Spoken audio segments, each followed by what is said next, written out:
if there's one thing and I was having a conversation with another gentleman at the Deal Champs event, I think it was Henry, and I was like, dude, like, if there's one thing that I wish I had more of back home was your guys' circle, dude.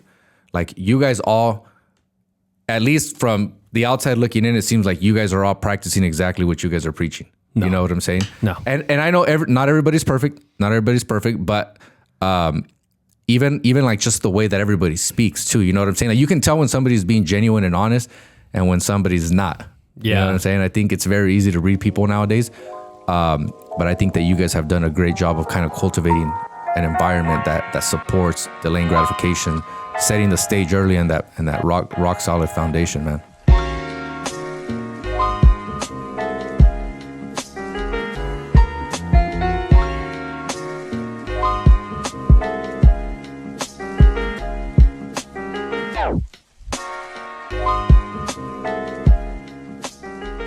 Hey, welcome back to the Pursuit of Property podcast. We are sitting here having a good time, laughing with our buddy, the agent, the investor out of Bakersfield, Nelson Cantu. What's up, fellas? Dude, this is so cool to have you up here. Have you ever been to our office? I have not, dude. You guys have a nice office, man. Shit. Thank you, bro. Yeah. Hey, we're just My office isn't this nice. We're just trying to look good for the camera, you know. We rented out the space for the day. Yeah, we're in debt for sure. This whole thing's a facade. We're actually in crippling debt. The office is the new white BMW of That's right. real estate. That's right. That's it. Yeah, I haven't seen many of those in the last 2 years, bro. You know what I mean? Well, dude, fill us in. I don't know your backstory of how you got into real estate. I heard you say earlier you were working oil fields at one point in your life. How did you even get into the real estate world? So yeah, I started in the oil fields back in, I graduated high school in 2010. About 2-3 months after I got into the oil fields, mainly because my dad's been an electrician as far back as I can remember. So kind of followed in those footsteps, got into the electrical world. I really don't know I know exactly what led me to get into real estate, but it wasn't like anyone in particular. Like I don't have like, you know, a brother or sister or somebody that's in real estate or anything like that. Long story short, what kind of just made the light bulb go off for me was the fact that even though I was making pretty good money in the electrical field by the time I want to say 24, I think I was at 120, 140 a year. I still did not think that was going to allow me to retire comfortably, dude. You know what I'm saying? And then sometimes I would just kind of look around, and even though at that point I was already like in a leadership role, right, and in management, I would still look around sometimes and be like, damn, like some of these dudes out here are like 55, 60, and sometimes we'd be out like, you know, 105, 110 degree weather. I'm like, dude, fuck this, like that is not what I want for me at 55, 60 years old. You know what I'm saying? No joke. And so I remember having a conversation with my wife one day, and I was like, and I just started telling her, I was like, you know what, I love what I do, and you know, it's gave us a pretty good living so far, but I don't see myself doing this 20 years down the road. And I was only 24 or 25 at the time, right? She's like, well, what do you think? And I was like, well, look, I've always, you know, I know for a fact that whatever this career has in store for me in terms of a retirement option, I know it's not going to be enough to get me to the life that ultimately I want to live with you guys, right? With my kids and stuff. And so then we started having a conversation about like, you know what about rental properties? And keep in mind, I knew nothing about rental properties because nobody in my family owns any rental properties. So I didn't know shit, dude. So I was like, what about rental properties? And long story short, one conversation led to the other. And so the conversation kind of went something along the lines of, well, you know what, if we're going to pursue like trying to buy some rentals, like why don't I just get into real estate? Like not even knowing how much real estate agents made, dude. I was just like, if I get into real estate sales, even though I have no sales experience, maybe I'll figure out how to buy some rentals or something, right? Anyways, end of 2016, I pulled the plug on the electrical career. I just like quit from one day to the other. At that point, I was working for the electricians union down in the Bakersfield area. And beginning of 2017, like January, February, I passed my real estate exam and got into real estate, bro. I had like $25,000 in my savings account. I had a $45,000 401k that I cashed out, and I think they penalized me like 20 grand on. So I'm like, that's something ridiculous. And that's what I used, bro, for like the next 3 to 6 months. I didn't sell a house for 6 months. I got in like January, February. I didn't sell a house till like August or something like that. It was a little discouraging, bro. Don't get me wrong. I was like, shit, maybe this isn't for me. Maybe I just need to go back to work. You know what I'm saying? Like, what am I doing? And even when I sold my first house, it was like, keep in mind, this was 2017. Yeah. I think the house was 165 grand, bro. You can imagine what the commission was like on that. Yeah. No joke. I was like, how long, like, what is it going to take for me to replace my old income? Right? If shit, this check was, I don't know, whatever the math is on that, 4 grand or less than that. I was like, shit, how many of these is it going to take for me to replace my income? Right? Anyways, bro, yeah, that's how I got started. And that was my first year, I think so in 2017, I think I finished out the year with like 4 sales or something like that.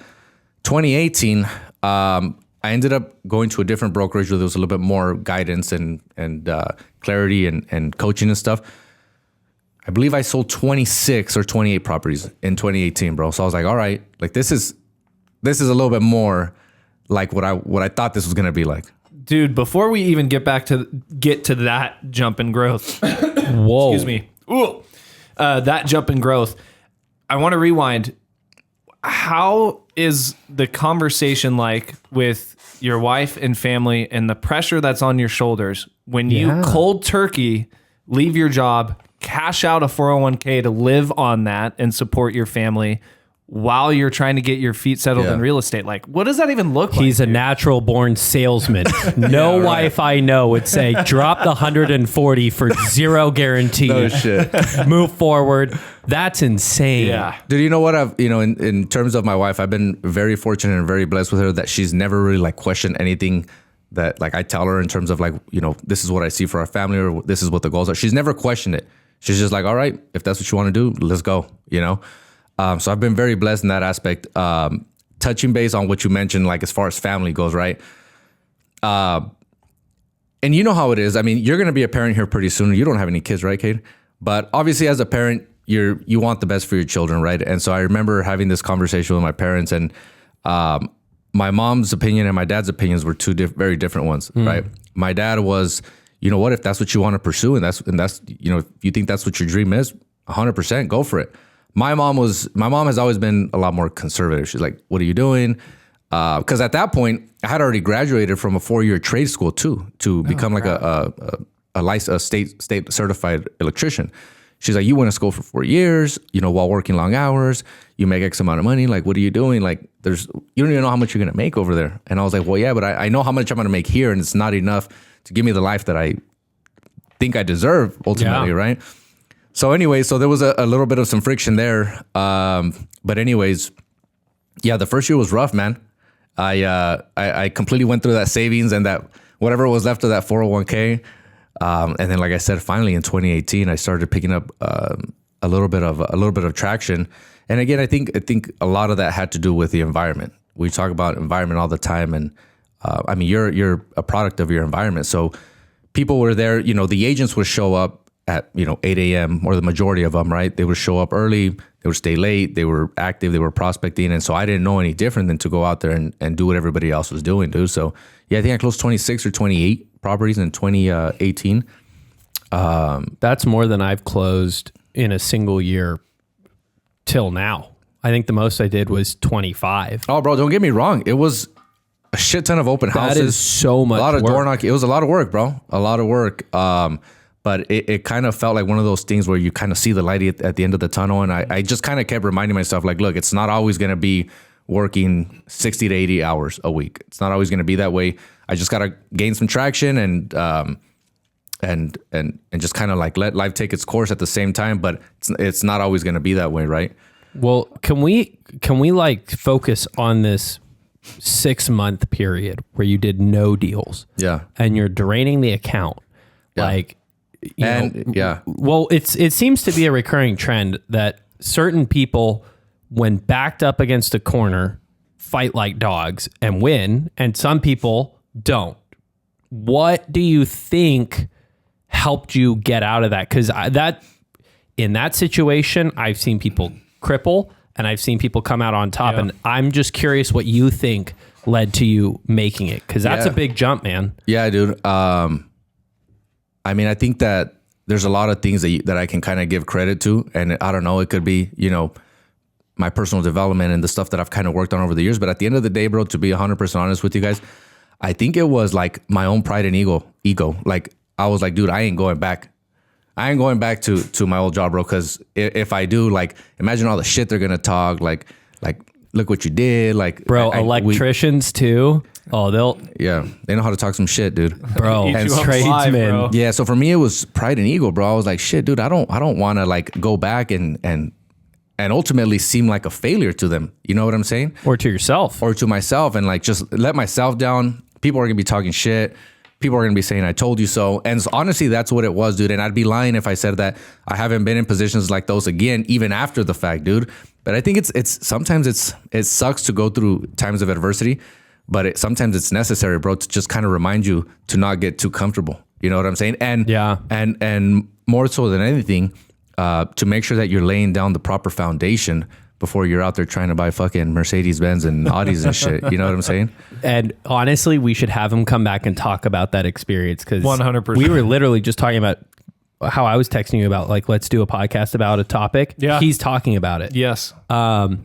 Dude, that's so sick. I think you're 100% right. And when we've been in those situations, I know we've talked, and there's an aspect of it that's like, I'm not going to effing quit. Yeah, dude, like, fuck that. I am going, because too many people have put that little seed out there. Oh, maybe you aren't going to make it, or what if, like, the market changes. And I remember last year when the market changed, one of my siblings texted me and was like, hey, what are you going to do? The market changed. And in my head, I was like, that fucking comment is going to change. Yeah, you're like, I'm going to ball out. That's what I'm going to do. And I was not in a good mental spot about the market, and I was all panicked. And that text kind of was like, oh, hell no, we're not bowing out now. Mm-hmm. Yeah. So I think, I think that over the last several years, I think I picked up personal development books like I think it was 2017, but I really like just dove in like in 2018, bro, like just focusing on personal development. And I think that there's kind of been an aspect of me that has kind of learned to kind of let go of some of that ego. But I think at the same time, you still need to have a healthy portion of it, because I think that that's what kind of drives you and what fuels you a lot of the time. Like, dude, I can't seem like a failure. I can't let my family down. And keep in mind too, like in 2017, when I made that transition, I was obviously married. I had one kid, my oldest, mortgage payments, car payment. You know what I'm saying? So like all that shit had me backed up against the wall. And I was like, dude, there's no way that I'm just gonna, like, if these guys are doing it, like, I'm pretty fucking sure that I can do it too, bro. You know what I'm saying? But I will tell you that sales in general, or real estate, kind of really did give me a kick in the ass, because I always, again, going back to the whole ego and pride thing, I always kind of felt that up until I left the electrical trade in 2017, I kind of always felt that things kind of came easy to me, not in a egotistical way or cocky way, but I mean, by the time I was 23, 24, I was already making 120, 140 grand, and I was supervising dudes that were 3 times my age. You know what I'm saying? And so when I started to get doors shut in my face, door knocking, when I got into real estate, I was like, what the fuck? Like, this is not what I signed up for. You know what I'm saying? So again, it was kind of a jab to my ego. Like, dude, I was like, I ain't used to this shit. Like, I'm used to people like saying yes and me not having to really struggle to get what I want. So real estate and sales in general has really like kicked my ass, dude, and kind of molded me into the person that I am today, and kind of just reminded me, like, dude, like, nobody is deserving of anything. Like, everything is earned. Everything is earned. And it's having that healthy chip on your shoulder. Yeah. Right? Like, and being able to utilize and put that into an avenue that's healthy and not, dragging you down, and instead it's lifting you up. Yeah. And I think just that kind of with a combination of just having that burning the ships mentality, right? Like, there's no way, like, there's no plan B, dude. Like, I got to figure this shit out. You know what I'm saying? And if this shit doesn't work out, I'm not going back to that anymore, because they're going to be talking shit about me. Yeah. And dude, the burning the boats thing, a lot of people do that. Neither of us really burned the boats, did we? I wouldn't say either of us did. But some people, I mean, Jason's a lot like that. You're like that. Yeah. We've had a lot of guests.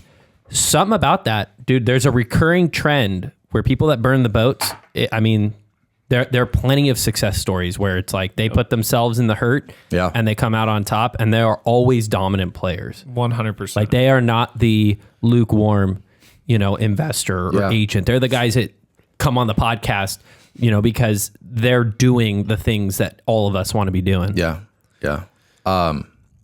Yeah, dude, it's tough, man. It's tough. And, at the same time, just kind of learning to maintain that mindset and mentality of always being coachable, bro. You know what I'm saying? Like, even till this day, like I hit you guys up for help, right? And I'm older than you guys, but that's not going to stop me from reaching out to Scott or Kate and be like, hey, dude, like, how do you guys do this? Or what's the most efficient way to do this? You know what I'm saying? Because I think that just like I can learn from somebody that's twice my age, I can learn from somebody that's younger too. Yeah. So keeping that mentality of like, I can learn from anybody and not being too prideful to be like, no, well, I'm not asking this guy for help because he's fucking 24 years old. You know what I'm saying? Like, for me, it's like, dude, if I can learn from you and we can work together, and let's go. A healthy dose of humility is needed. Yeah, 100%. Yeah. Well, dude, and on the topic of coaching, mentorship, right? Like, rewind a little bit. You said your whole purpose of becoming an agent, like, it all started with the idea of owning rental properties, right? So you get started in 2017, you sell 4 houses. 2018, you bump that shit up, 26 to 28 houses.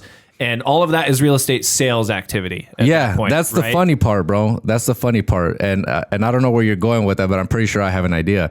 So I start making some pretty good money in real estate sales that I forget all about my original plan, bro.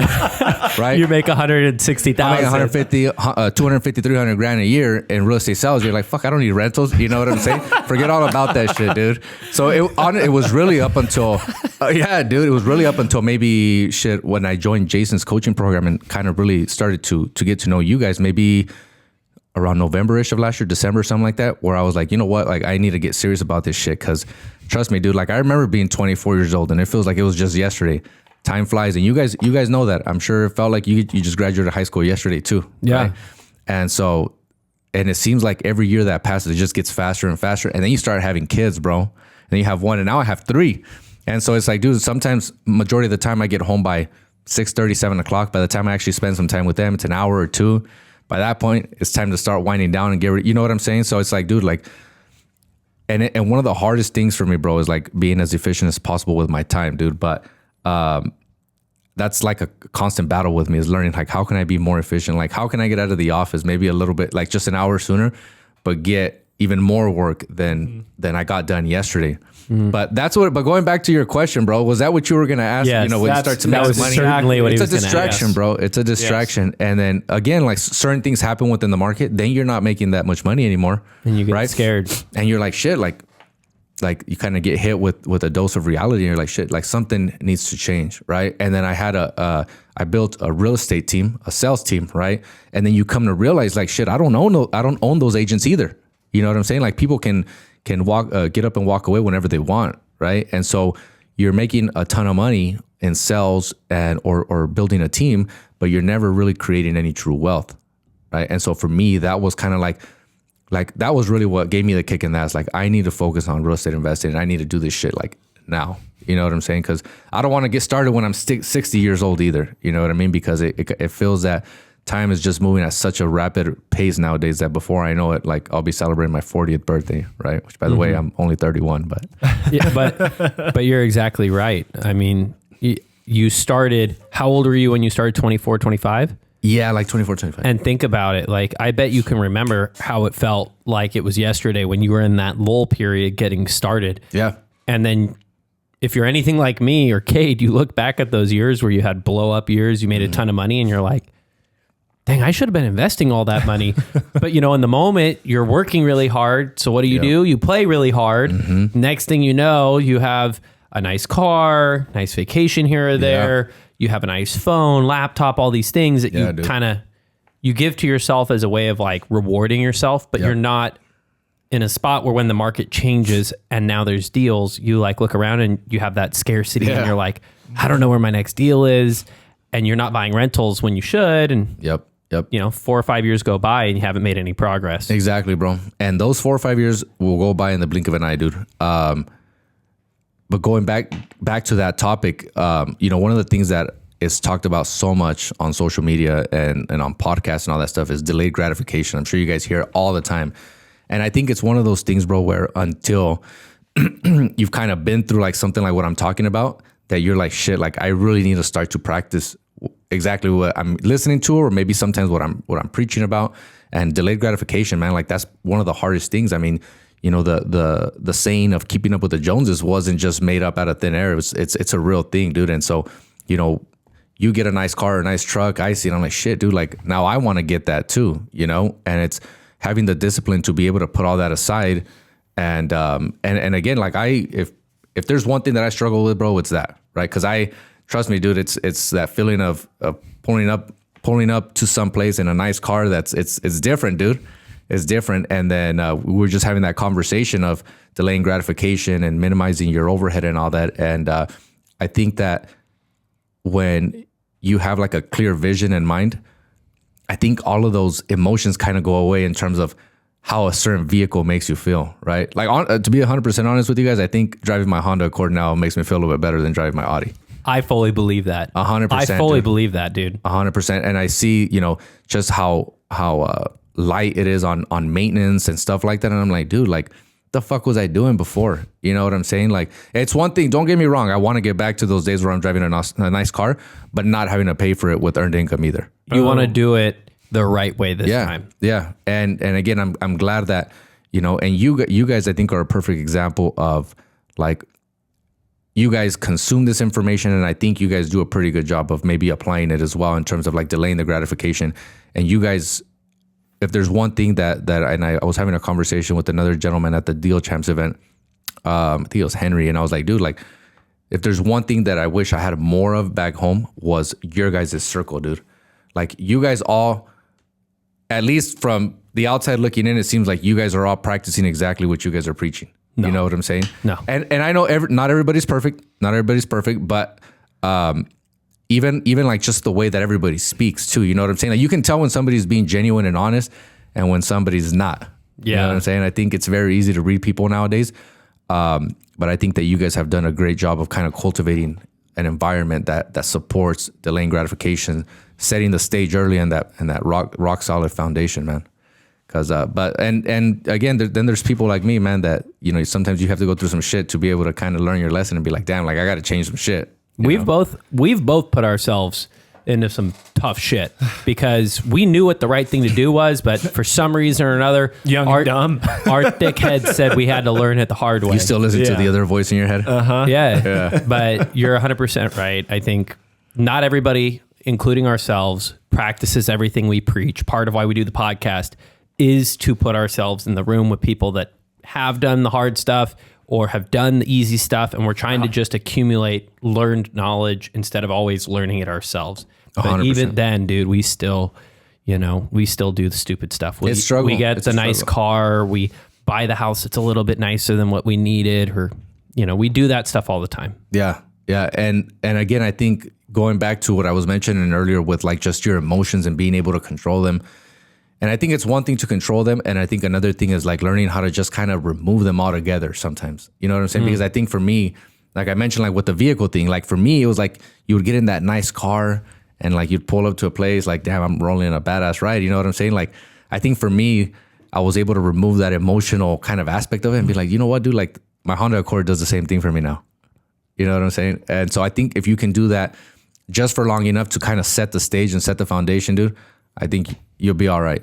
Yeah. Dude, so you've made a ton of massive life shifts to help align with all of this mindset stuff that you're talking about. So you said this transition into taking the investment side more seriously happened not even that long ago, dude, like November, December of last year. Yeah. What does that look like now over the past 6-7 months with now putting that intentionality and focus into the investment side?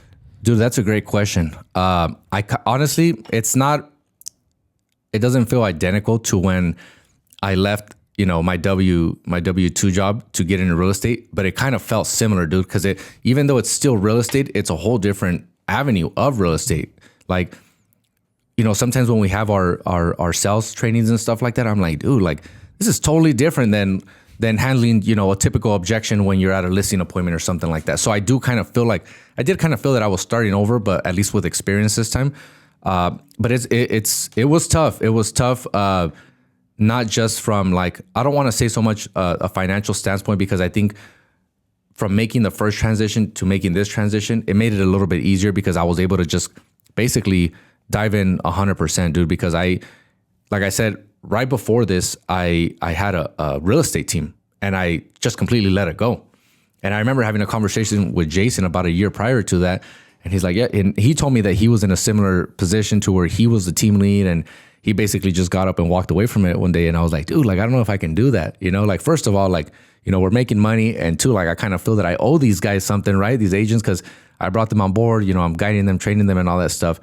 But, you know, at the end of the day, like I said, it's one thing to make money, and it's another thing when you're making money, but not really creating any wealth for the future. So I was like, dude, I just need to, you know, respectfully walk away from this and pursue what I know for a fact is going to give me the life that I want down the road. So it's been tough, dude. It's been tough, and I'd be lying if I said that I'm not working more now than I was before, because I am. But being that, like I mentioned, that the goal is crystal clear, I kind of like, I even get excited when I wake up every single day, bro. I'm like, you know what, what's next? Because now I feel like I'm learning something totally different, bro. And like, even having conversations with some of these sellers where you're buying the home directly, it's a totally different game, dude. It's a totally different game, and truly learning how to like actively listen to people and identify their problems, and identifying what the solution is between where they are and where they need to be, and kind of putting yourself in the middle it's a totally different ballgame, man. So it's been a tough transition, but I mean, I'm loving it, dude. I'm loving it because I know for a fact I'm not starting from scratch. I have experience under my belt, and but it's you know, I need to continue to get around people like you young studs, man. Oh my gosh. Dude, not even. But you talk about environment, right? And that's what you're talking about when you talk about the people you're surrounding ourselves with. It goes back to what Scott was saying, like why we want to be around guys like you. There's always something we can learn from each other. It's why you're here on the podcast. 100%. Obviously, you had a couple years of real estate experience under your belt, just general real estate experience, right? Before jumping into investments. But talk about why the environment was important for you, and why getting into and focusing on investments, you know, the way you did was better than trying to ride it solo and learn everything by yourself. Yeah. You know, I think there's a lot of real estate agents out there that claim to be investors too, bro. But I mean, it's for one, it's very hard to be, and I've met a couple of guys, and I don't know exactly how they do it, but it's very hard to be a high producing agent and be a high producing real estate investor at the same time. I don't know that I have the mental capacity to do both, bro, to be honest with you. But for me, it was getting around a group of people and being a part of a community that's doing these things on a daily basis and actually getting results from it. It's one thing, you know, to, you know, go on a podcast or whatever, or, you know, turn on your phone and get on social media and talk about how, you know, you bought 20 rentals, but is it true? You know what I'm saying? There's a lot of that in today's day and age. So for me, it was like, dude, I want to get in a circle where these guys are doing it, and I'm seeing, you know, the proof or proof of concept essentially. Right. And so, again, you know, we've all heard the saying, birds of a feather flock together, man. And so for me, it's like getting around people that are just as driven as I am, but where there's still like some, like a healthy dose of competition. Like, dude, if you know, Kate and Scott are fucking killing it, like I need to be killing it too, dude. You know what I'm saying? So at the same time, for me, like that's inspirational, dude. Like at the end of the day, I'm looking to get around people that are inspiring me. Like for me, like, I see you guys, you know, I see some of these other guys in our coaching community, and Jason and all these other guys. I'm like, dude, like that shit's inspiring, man. Like this is true proof of concept. Like if I can see and touch and feel like the way that you live and where you live, then I know you're doing something right. You know what I'm saying? Yeah. And the simple fact, again, we get on these calls on a weekly basis, and we're hearing these live calls. So it's not bullshit. It's all real stuff. Like, yeah, we couldn't fake it if we wanted. Yeah, it's raw footage, dude. So it's like you hear it on a weekly basis. It's like, dude, like, and then sometimes like the more that I go on these appointments and jump on these tough calls, and I apply everything that we're learning, and then you get that desired outcome, you're like, shit, like this shit actually works. Well, and you've gotten a few. Yeah. I mean, share that. What was the first deal that you've done in the investing world, making the transition? What did that look like? How did it feel? Like, was it as nice as when you got your first deal as a realtor way back when? Dude, honestly, it was a very similar, like when I first got into real estate, just general sales, because it was so long, it took so long for me to close. I almost felt like, fuck, dude, I'm never going to sell a house. Like, I don't even know that I'm ever going to taste that feeling. You know what I'm saying? I don't even know that I'll even get to sell a house, because it just seemed like so impossible. And I think I'd be lying to you guys if I told you that it didn't kind of feel the same way with investing. You know what I'm saying? Because you get all up in your head, like, why would somebody, sell their home for, a fraction of what the value is worth, until you start to see these actual scenarios and you start to understand what some of these people are truly going through, and the condition that some of these properties are in, and the speed that some of these people need to move at too. But yeah, so just to answer, going back to your question, I want to say that right around the same time that I joined the coaching program back in like November, December, I was able to get the first property under contract. That one I actually ended up JVing on with Jason, just because it wasn't my first like investment deal ever. I did 2 back in 2020, not knowing what the hell I was doing, dude. It was like by the grace of God that I closed those 2 or did those 2 you got flips. out there. Yeah, bro, I fucking no clue. And now I think back and I'm like, why did I even offer what I offered? Like, I don't even know why I did. But dude, it worked out. And keep in mind, this was 2020, 2021, where You could get lucky. you could get away with shit, dude. Yeah. Because Yeah. by the time you bought a house to the time you sold it was worth like 30, 40 grand more, bro. Yeah, there's your profit. So I might have got lucky, dude. Yeah. I might have got lucky. But anyway, so yeah, I ended up doing my first deal with Jason, just because I was like, look, I'm putting my student cap back on, and I just want to learn the right way to do this shit from the very get-go. So ended up getting the first one under contract, which by the way was not an easy one. It took a little while, ran into a few issues, but finally when it was closed, it's like, dude, like I'm kind of glad that the very first one this go around was that hard, because it kind of sets the stage, and it's like, dude, not every single deal is gonna be just smooth sailing. You know what I'm saying? And but yeah, dude, it's a great feeling. And so I think I've closed 3 since I got in the coaching program, and then we have another one in the pipeline right now that we should be closing like in 2 weeks. Yeah. Again, ran into some shit. Should have closed that one a couple weeks ago. Yep. Should be closing in a couple weeks, and then just got a verbal acceptance yesterday on another one as well. So yeah, man, go. we're moving along, dude. And you and I have worked together on a couple of our deals, where you helped bring in the buyer, you helped us walk it, you gave very insightful underwriting on where you saw values or potential hiccups. Yeah, that's huge, man. And I don't mean to cut you off, but you guys have given me a huge opportunity to help you guys out with that kind of stuff, because for me it was just like, dude, I just need to get like in the motion of what these guys are doing on a daily basis. I don't give a shit if I'm doing it for free. Like, I want to go do these walkthroughs. I want to talk to these sellers and get as much information as I can, and like just actually be there. You know what I'm saying? And just kind of get a feel for what that transaction looks like from beginning to end. And so you guys have helped me out a ton, man. I'm forever grateful to you guys. Well, and I know on our end, we're super grateful. I've shared with you, like, we never want to take advantage of your generosity and time. But what's been so good, and I think this is what makes it a good relationship, is, I mean, you've helped us sell almost all these deals. So you're seeing what we're locking them up at, what we're doing, what we're selling them for, the speed, the timeline.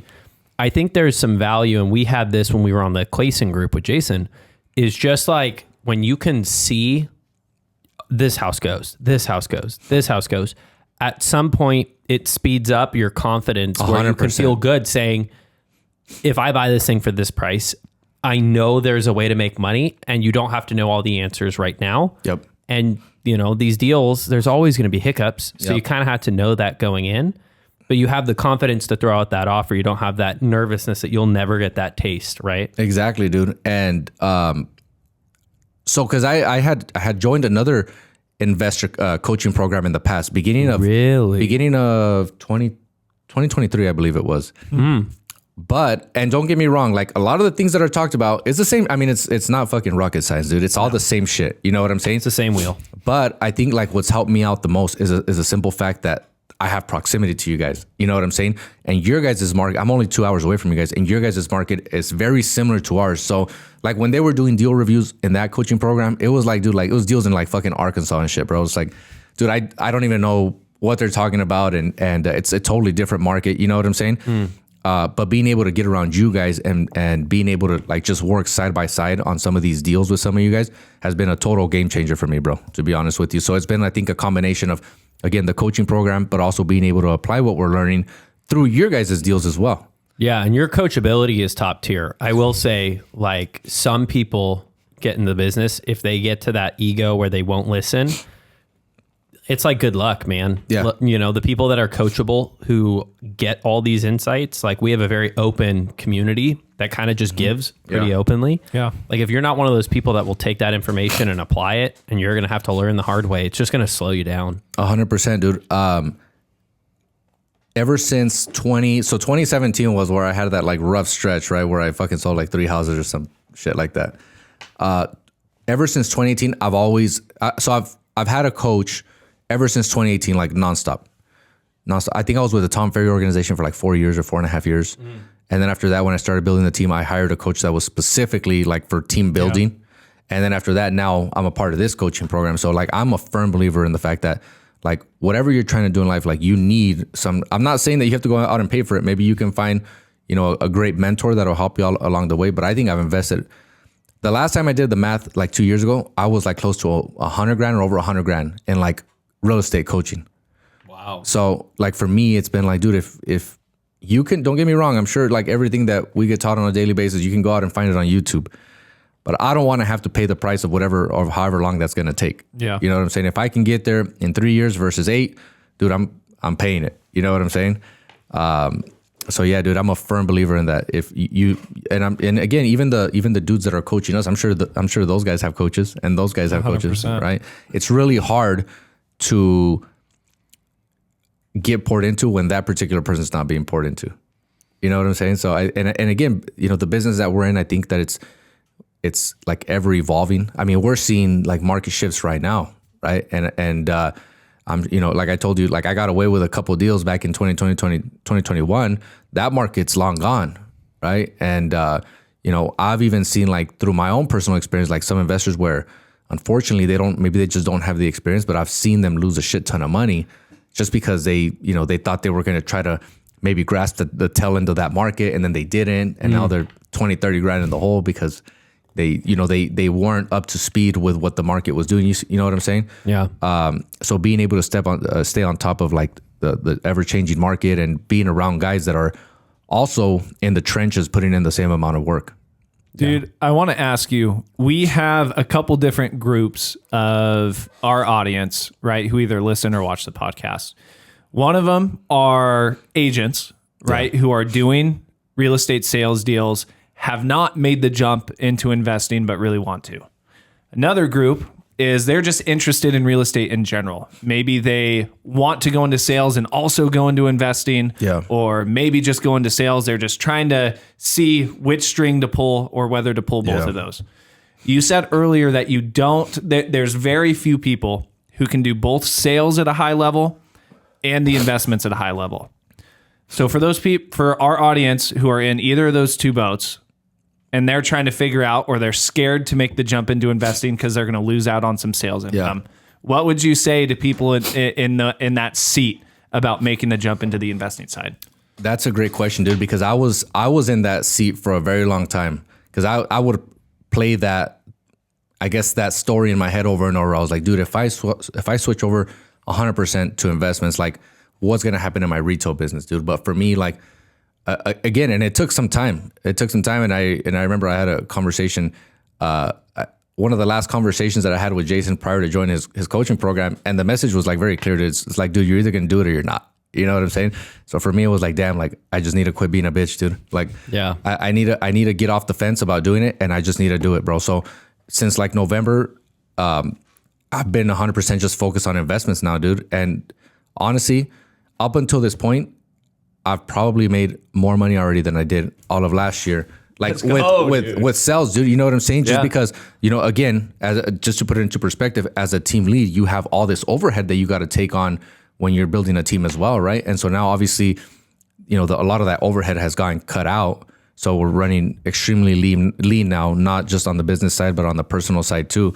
But honestly, dude, again, going back to what we were talking about earlier, it's like, dude, like time is not waiting for anybody, man. And so I think it's a scary place to be when you're just interested, because it feels like those people that are just interested will always just be interested. It's like, dude, at one point you gotta dive in head first, and you gotta go 100%, man. You gotta, and again, I think the scary part about it is the unknown, right? Am I gonna make any money? But I think that you know, whether you stay on the fence or you don't do it, I mean, what's the worst thing that can happen? You know what I'm saying? It's you don't make money. I mean, there's always going to be jobs out there. You can always go back to the job that you were at. And that was a thing that for me, I was like, shit, like if this shit doesn't work out, I guess I could go back. They're going to talk shit, but I could go back. You know what I'm saying? I'm still going to be making a paycheck. Dude, I fucking love that you said that, because I've had this line. You know how Jason kind of told you a clear message and it like resonated with you that you just had to make the choice? Yeah. Dude, I don't know what was in me, but one day I was complaining to him how difficult X, Y, or Z was, and I was stressed out. And he looked at me, and I haven't had him do this to me in a long time. He just looked at me and goes, if you want to clock out, you can clock out right now and clock in somewhere else, and nobody's going to stop you. Yeah. And I was like, that's not what I want to do. And he's like, well, Let's then go. don't complain. Like, this is what hard is like. You knew it was going to be hard. This is hard. And I like that you said that, because a lot of people need to understand the worst fucking result is not that bad. And let me tell you something, dude, in that period of time, it's funny that you guys bring this up, because I'm just like kind of getting flashbacks now. The period of time where I was just like on the fence of like where I still had my team, but I wanted to go all in on investment. It was about a year, right? Honestly, dude, that was like the one period of time where like I was just like my mind was just so clouded. Like I felt stressed out, dude. Like I wasn't fucking happy, because I was, like I said, I was making money and I was showing up to do what I was doing, right? Being a team lead and all that other stuff. But I felt like, dude, in a sense, I kind of felt like, dude, like there's like some untapped potential here. You know what I'm saying? Like, and so for me, it was kind of like a period of like almost like unhappiness. I was like, dude, I need to be doing something else. And honestly, dude, from the point that I made the decision, it was almost like a weight lifted off my shoulders, because I was just thinking about it every single day, dude. So, and I bet there's a lot of people in that same boat that are like, dude, I want to do it, but this or that. It's like, dude, first of all, obviously there's got to be some kind of financial cushion for you to make that jump, right? I don't recommend that people do what I did and just fucking quit your job from one day to the other, because that shit was hard. It's so funny he says that. It's like the third person that says, don't do what I did, but it worked. Well, I don't want nobody to fucking come back and be like, well, this fucker told me that, you know what I'm saying? But hey, if you're going to adopt the mindset of like, dude, I'm burning the ships. There's no plan B. Like there's no other option. Yep. But for me to succeed in what I'm going to set out to do, then fucking do it, dude. 100%. But yeah, dude, it's, you got to make the jump. It's either you're interested or you're committed. And for a long time, I was just interested. Now that I'm committed, I'm actually getting results. You see what I'm saying? Yep. But it's like for me, like I said, for me, it was almost like carrying a burden around. Like, man, this is what I really want to do, but I'm scared. And like I said, it was funny because I had already done that once before. And so that's why it was a very similar kind of transition for me again. But yeah, man, here we are. Find a group of people that are on the same path as you are. And that are genuine, right? That are doing the things that you want to do, and just go 100%. I mean, again, and have like some kind of financial cushion in case you don't make no fucking money for 3 months, 6 months or whatever. But you can't, get your fucking house foreclosed on and shit. But have a small cushion, dude. But honestly, one of the most important things that I will tell you, especially you're married. You're not married, are you? Engaged. One of the most important aspects to this whole thing, bro, and something that'll increase your odds of being successful in whatever you're setting out to be is your significant other, dude.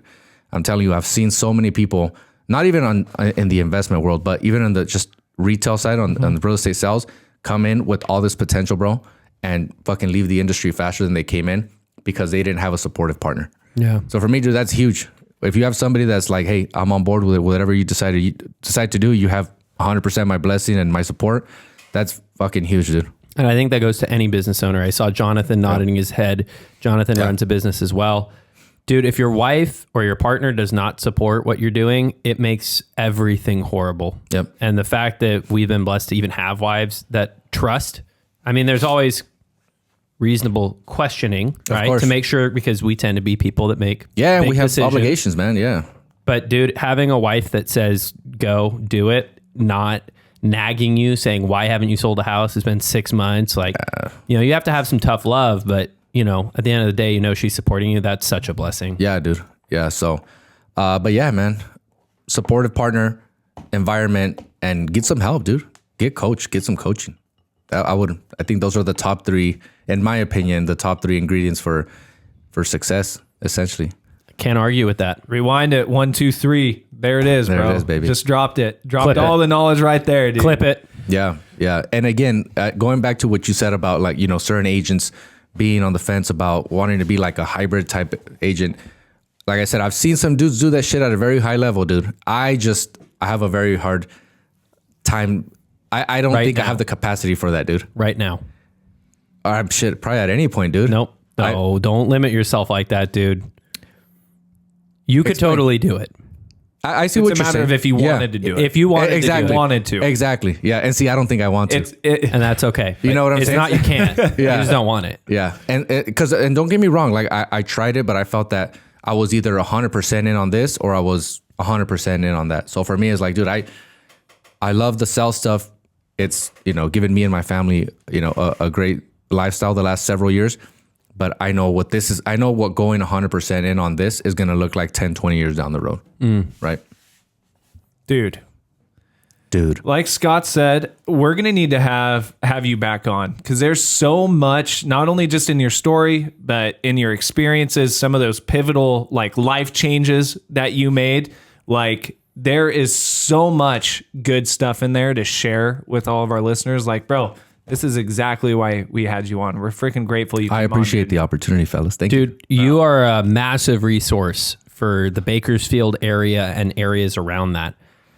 We don't have a lot of people that come on from that area. So how do our listeners who, like we said, some of these people are doing a lot of deals. Some of these people are realtors. How do they get a hold of you if they want to work with you or get your insight on something in Bakersfield?